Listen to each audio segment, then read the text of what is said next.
Well, the Arizona Wildcats are missing some parts, but will it give them some Cameron Carr trouble today?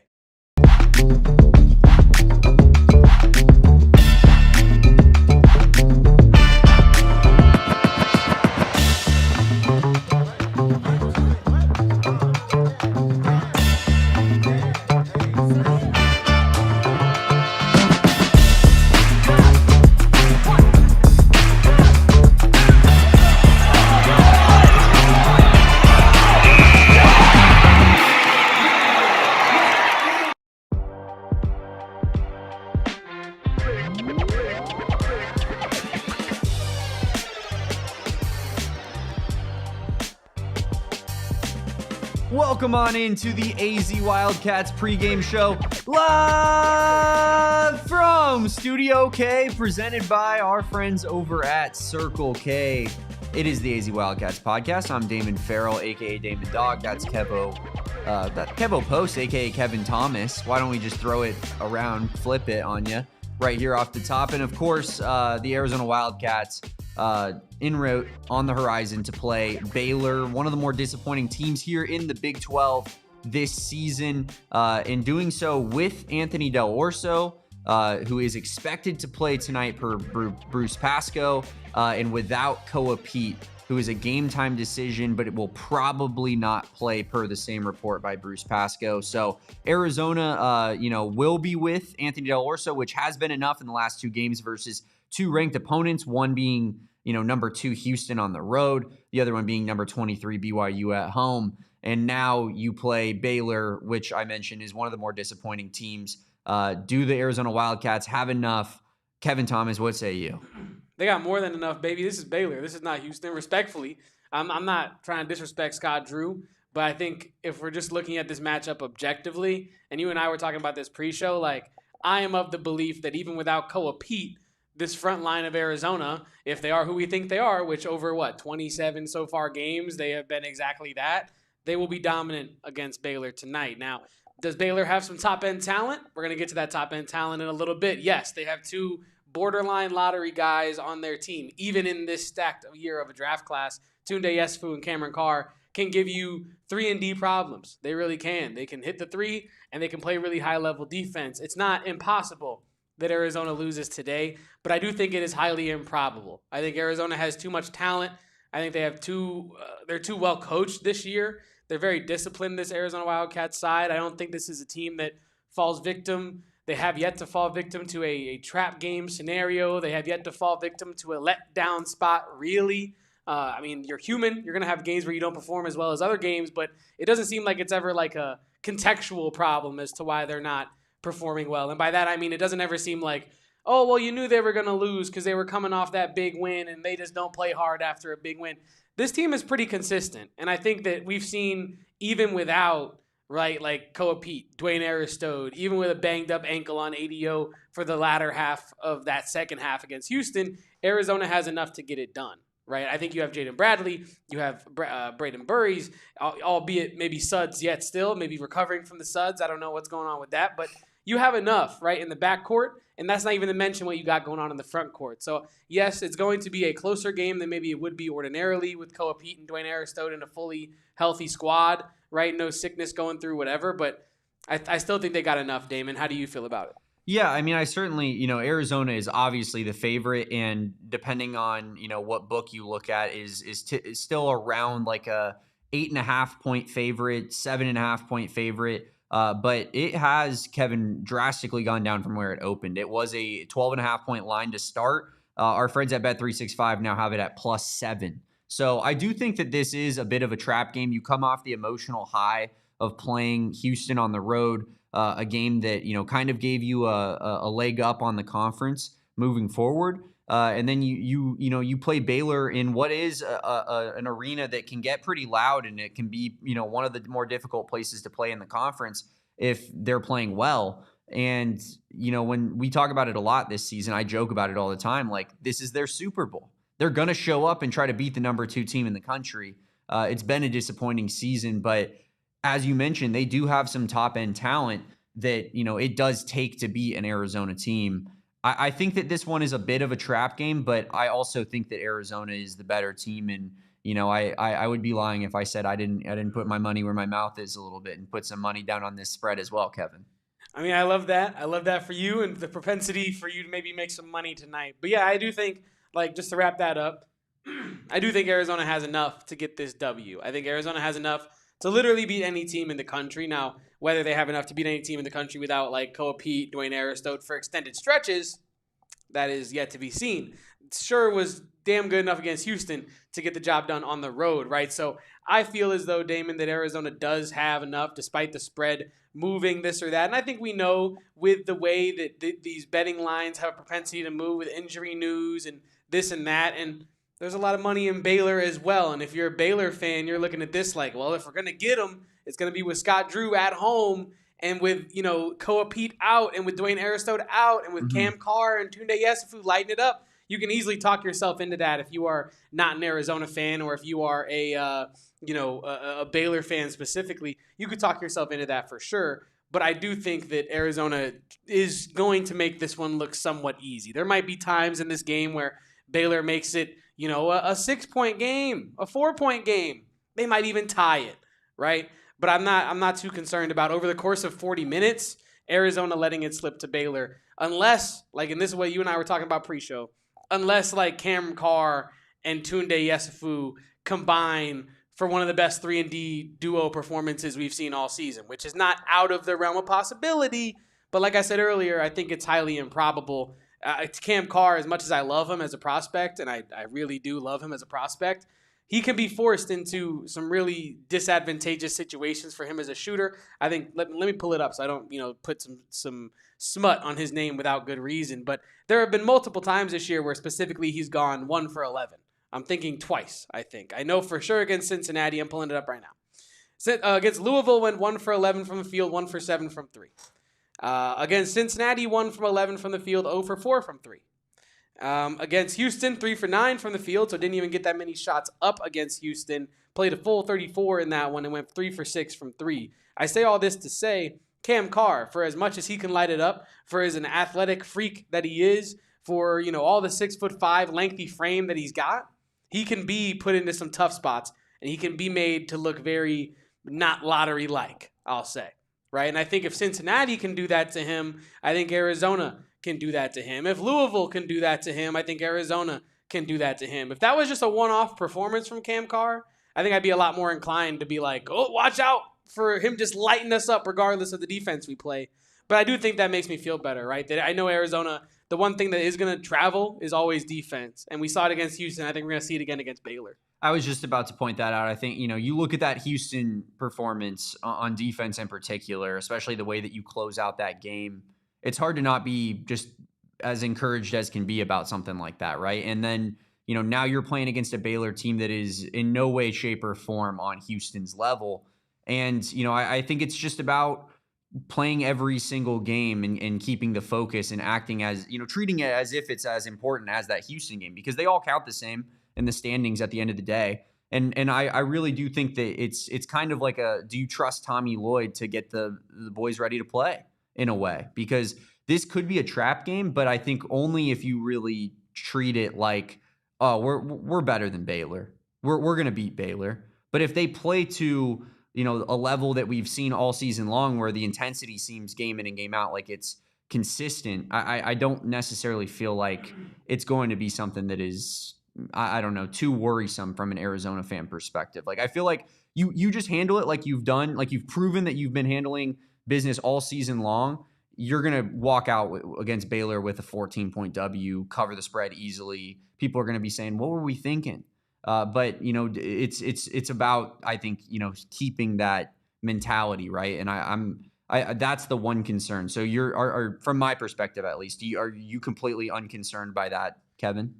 Not completely unconcerned, Damon. Like I said, Baylor is, this is a national championship quality coach in Scott Drew, right? So yeah. I'm not going to put it. It's been a lot of bad seasons since that national championship season. It has, right? But we know what I'm saying is we know he has the capability to cook something up when put in the position to do so, and he has two guys like we talk about that are going to go in the first round this year, the NBA draft. So it's not like he's completely devoid of talent. It's not like he's out there trying to coach the, I don't know, the Washington Generals, right? Like, it's not like he's trying to coach a bunch of bums. He can put together something tonight, but I'm not too concerned about Baylor. I think Arizona's defense is going to have another suffocating performance. Genuinely, as long as you got any combination of Krivas, Bradley, Karchenkov, and Burries, you could literally, I think, throw like Jotmo and Arnold Allen, not Arnold Allen, that's a UFC fighter, Addison Arnold, and like, a lot of the bench guys, I'm doing air quotes. I think you could throw them in there and still get the job done over the course of 40 minutes. Like, I'm getting a little dramatic there, but you get my point. I think Arizona is just so much better and more well-rounded than Baylor that it's going to be tough for Baylor to get this one done. Yeah. I mean, certainly, like, it's a little bit of like a Texas Tech light situation where they have two really, really good players, and they're lacking in a lot of other departments, but obviously they're not anywhere close to the Christian Anderson, JT Toppin level. But we've seen that type of team can at least give Arizona a little bit of problems, right? You need dynamic players if you're going to beat Arizona, and Carr and Yessoufou are in every way, shape, or form dynamic basketball players. It's about what I think the more peripheral players can give you, and I wouldn't be too confident that this crew is going to be able to give Arizona a lot of problems. I believe Dan Skillings is playing, right? He was probable as of last night. That's a guy who's interesting, at least. He'll get some playing time for Baylor if he's ready to go. Big 12 veteran, played at Cincy. Played at Cincinnati last year. Does a bit of everything, right? But they're definitely not necessarily a well-rounded team, and but they do, Kevin, however, have a NBA player on their team. They have a professional basketball player. You know what? We can talk about the front court in a second. Let's get to our shots fired with our friends over at Three Amigos. Make sure to get their Blanco at a Circle K near you, but I am partial to the Ramona's Reserve. Mm-hmm. What are we sipping on today, Damon? I know you poured these up for us. Yeah, a little bit of Añejo, and I regret to inform everybody, another bottle will be entering Kevin and Damon's graveyard. This is the 5th Three Amigos bottle we've gone through since August, just the two of us, no one helping us out over here. So rip to our Añejo, Kevin. It's no longer with us, but shout out to our friends at Three Amigos Tequila. You can get that Blanco at any Circle K location. Of course, check out their website as well. But Kevin, why don't you lead us off for our shots fired, sponsored by Three Amigos tonight? Dairunas Visaskis. That is the agent. Well, a former Boston College reserve, so a former bench bum, termed agent, now managing one James Nagy, I believe. He heard out, or from what I understand, from what I read, doing some brushing up on this topic for our shots fired today, Damon. From what I understand, this guy heard that the Baylor Bears needed a little bit of injury help. They needed a little bit of size to help band-aid their college basketball roster. And he thought, what about James Nagy? That guy can't crack it in the pros. In fact, he was already part of a trade because he was forgotten about and just thrown in there as a little bit of a roster, fodder is what the word I'm looking for there. James Nagy, you absolutely stink. Your attempt to save your floundering basketball career by coming back and playing against college kids has failed. You thought you were going to come back and save Baylor? You ruined Baylor. The basketball gods hate Baylor. Baylor's lucky the basketball gods let them get the national championship because the next year they ruined it due to COVID. And then they play with fire by bringing in James Nagy. My shot's fired. Honestly, I know I put some respect on his name earlier, and maybe that's how I truly feel. But this goes to not only James Nagy, not only Dairunas Visaskis, but also you, Scott Drew, because you are the head honcho of your program. No one makes signings without your signature on the piece of paper. No one says we're going to bring in a center from the NBA to come play college basketball unless you sign off on it, Scott Drew. So for the same reason, I've lost a ton of respect for Nate Oates, who at one point was standing on business saying we don't need these unks and gramps to come play with the youngins and steal a spot from a high school player who actually deserves to play in college. No. You and Nate Oates said we can't compete this year. We don't got the horses. We didn't do enough of our job to put a roster together that could compete with the rest of our conference. So what are we going to do? Let's circumvent the rules. What do they not have rules for? What do they not have any guidelines on? Paying pros to come play college basketball. So let's do that. Let's go get the worst professional basketball players on the history of planet Earth because they can't crack it where they're at now.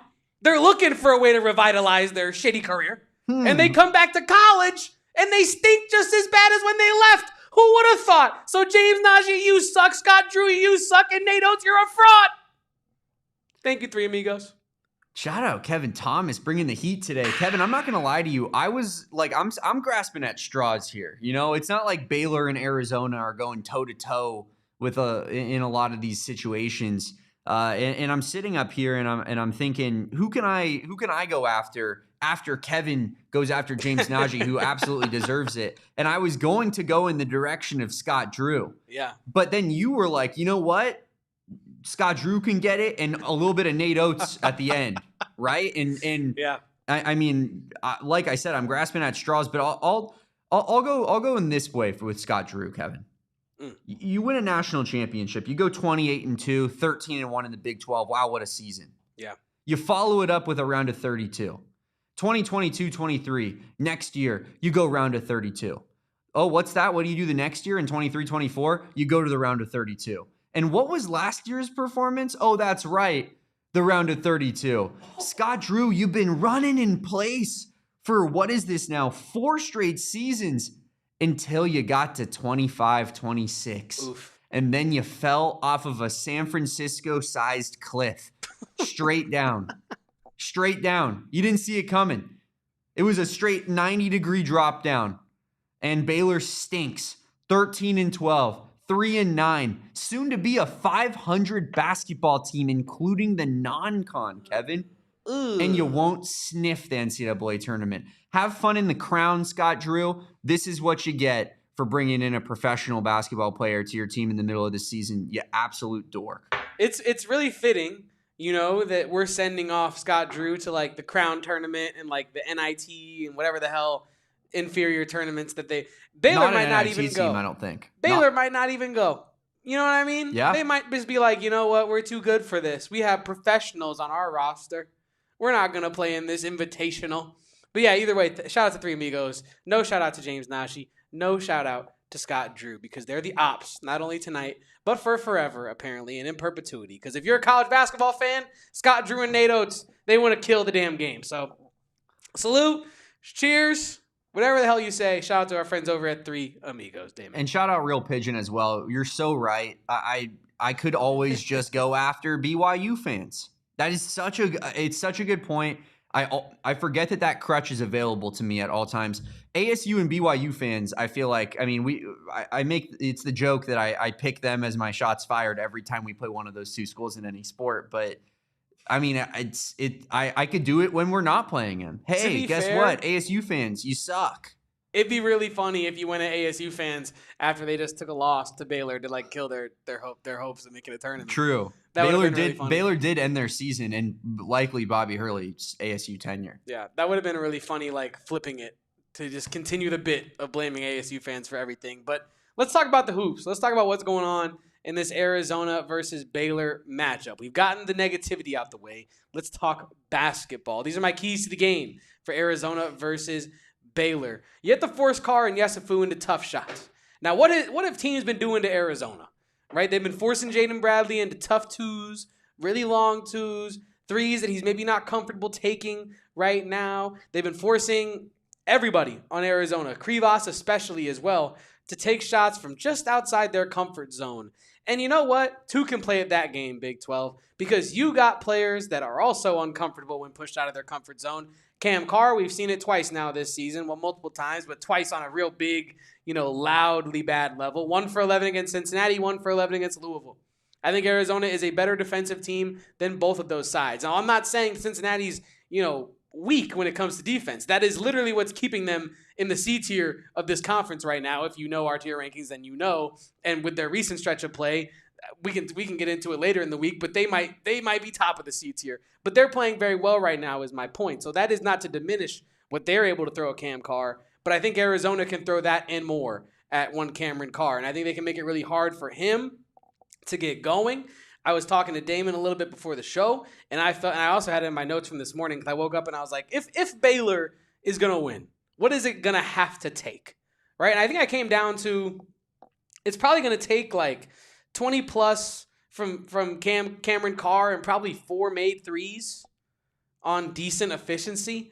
And that is in combination with the other piece of that tandem. Let's talk about him, Tounde Yessoufou, who is about, I don't know how much he weighs, but I think every pound of it and then some is some muscle. The man is built like a brick house.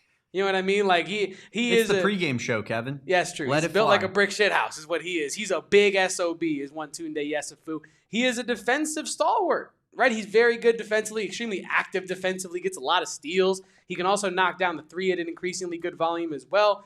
People are very big on Tounde Yessoufou, very big on Cameron Carr, and I think tonight I usually don't try to get too deep into these narratives for like actual analytical purposes, but I think we know Ivan Karchenkov's a competitive cat. Mm-hmm. Straight up. We know that he is. We know that he knows his talents are greater than that of Tounde Yessoufou, in my opinion. In my humble opinion. I think Ivan Karchenkov is a longer professional career than Tounde Yessoufou, and I'm not saying Tounde Yessoufou has a short career. I think these are two really strong players, right? But I think Ivan Karchenkov wants to prove that tonight. I think Ivan Karchenkov wants to go out there and be like, I'm about to go shut down Cameron Carr and Tounde Yessoufou on TV, and everybody and their mama gonna see it. At the same time, blindfolded with my hands tied behind my back. And I think it's a challenge. Like I think the same way this Arizona team went into Houston and saw it as a challenge to beat the Cougars shorthanded on TV like the way they did, I think Ivan Karchenkov and those wings tonight are going to see it as a challenge to guard Cam Carr and Tounde Yessoufou. What do you think about that name being a Star Wars name, according to our guy Ben in the chat? Star Wars name. Tounde Yessoufou? Yeah. I don't know ball like that. No, you don't. Another good one, Lars Nootbaar, Cardinals legend. Yeah, Lars Nootbaar. I mean, that is a Star Trek, Star Wars name because Nootbaar, Lars, the whole 9 yards. 100%. Also, regarding Tounde Yessoufou, I'm unfamiliar. I'm learning something new about the country that he's from. Ooh. Benin? I actually don't know what country Tounde Yessoufou is from. Yeah. And that is usually right up my alley to know that. Yeah, it's Where's he from? A country in West Africa. Okay.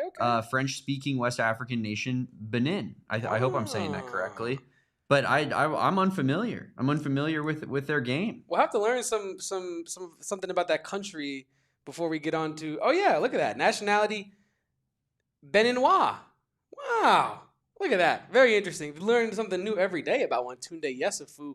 But yeah. I mean, they're talented, but you're going to have to force them into tough shots. And I think Baylor, over the course of the season, has proven that. Who'd you compare them to earlier, Damon? Texas Tech? I just said that they have two really dynamic players similar to a Texas Tech, but they're missing a little bit of the role players in between. And to be fair, one of those role players ended up really hurting Arizona. So I would have to go back and look at like the exact stats and stuff like that. I've been comparing them to like Rutgers from last year. Yeah. Where you have, but they're great value. They're like store brand Rutgers. Yeah, that might be a little bit more apt. They have two guys that are going to go somewhere in the top 20 of the draft, but they can't win a damn game that matters to save their life. Yeah. And it's like, why? You got Ace Bailey and Dylan Harper. Those guys are going to be on all-star teams in the NBA one day. How can you not win games? And I think that's kind of going to be how this Baylor roster is looked back upon. You're going to be like, wait, you had 3-and-D NBA specialist Cam Carr and just overall like physical force Tounde Yessoufou, and you didn't even make what? That doesn't even make sense. Yeah. So I think they're kind of like Rutgers in that sense, where I really love Cameron Carr. I really love Tounde Yessoufou. I don't know if they make sense on this Baylor team. I don't know if anything about this Baylor team makes sense, to be honest with you. So yeah, I think that is key number one. And if you can accomplish key number one, key number 2 and 3, I think are going to happen on their own, because Baylor does not have the dogs to get this done if Cam Carr and Yessoufou are not going off. Key number 2, crash the boards.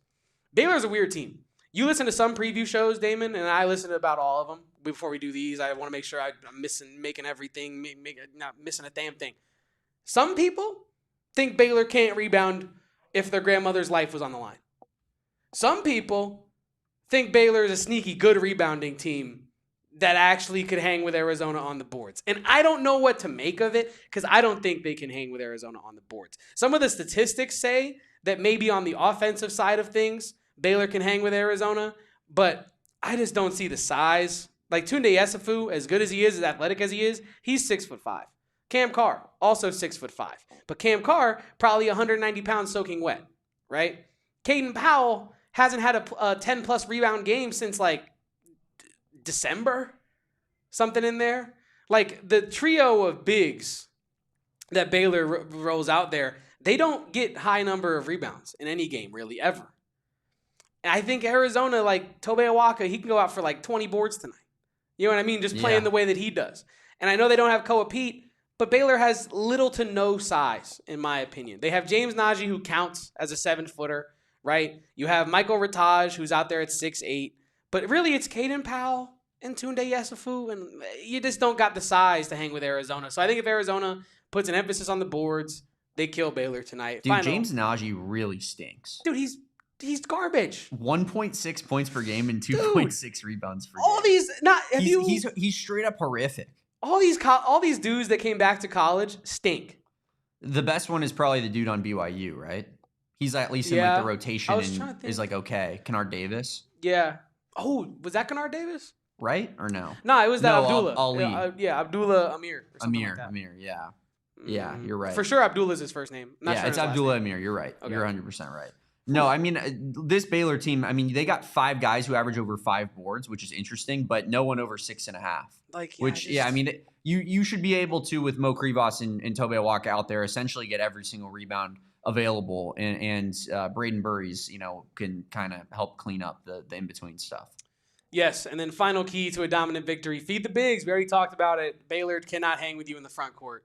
Let's flex that muscle. Let's not even make it look like they can hang with you. It has to be belt to ass in the front court from minute 1. Those are my 3 keys. Simple as that. We should beat Baylor tonight.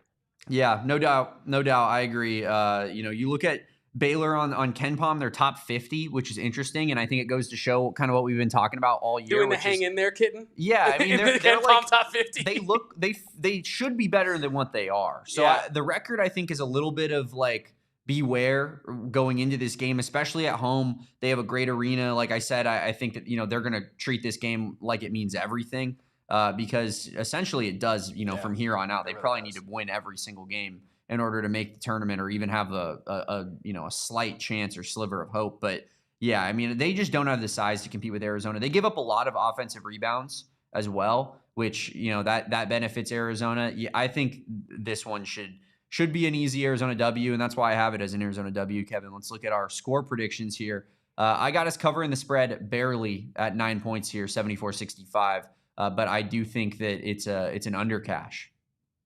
I also think the under cashes in this one. I don't know if I predicted that, but I don't think you did. But if I'm betting on it, which I'm not, so I don't really take that into account with my score predictions. I think it's 155.5, and you have 160 there. Like if I was a betting man, which these days I don't do very much of, but if I were, I would have bet the under. But in my score prediction, I do have it 88 to 72 or something like that. I think Arizona, they are able to get things going offensively. I think this is a game where Jaden Bradley finally quiets these crazy people on social media that are like, Jaden Bradley stinks. I'm like, what? What's going on? I don't disagree that maybe you need more from Jaden Bradley in some of these moments. Like I tweeted that last game when he missed 2 straight free throws or whatever the hell it was. You just need a little bit more from Jaden Bradley. And it had me hurting that it came on free throws where you're missing stuff. You know what I mean? Like that's not acceptable from Jaden Bradley, right? No. He can have moments where he doesn't hit every single shot, but you got to hit the freebies, and that's where you just need a little bit more from front ends in particular, because you missed the second one. It is what it is, but you got to put a point up on the board.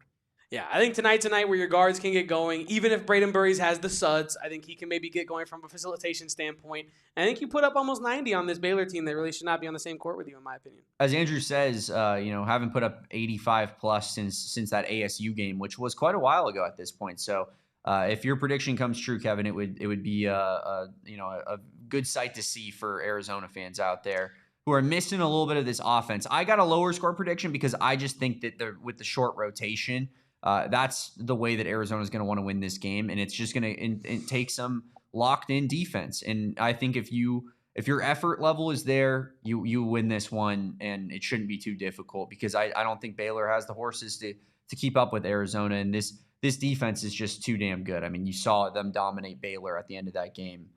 So yeah, I'm hoping for a big-time Arizona Wildcats W. I love this spread, and I can't wait to watch another U of A basketball game here. That's going to do it for me and Kevin on the pregame show. We're going to be live 10 to 15 after for the post-game show. So be there for that one on this very same channel. We got AZ Catch G with a $2 buzzer beater super chat. Go Cats, another great show, guys. Appreciate you, AZ Catch G, and we will see you on the post-game show, my guy. Can't wait for that one. Join us right here, like I said, on this same channel. In the meantime, follow me at Damon Dog, DAWG. Follow Kevin at KevoPost. That's KEVOPOSTS. And follow us at PHNX_Wildcats on all social media, except for TikTok. We're at AZ Wildcats Pod. We'll catch you on the post game. Until then, peace out. Bear down. And go Cats. No car trouble tonight. No J. Cole issues. We all silly like the mayor.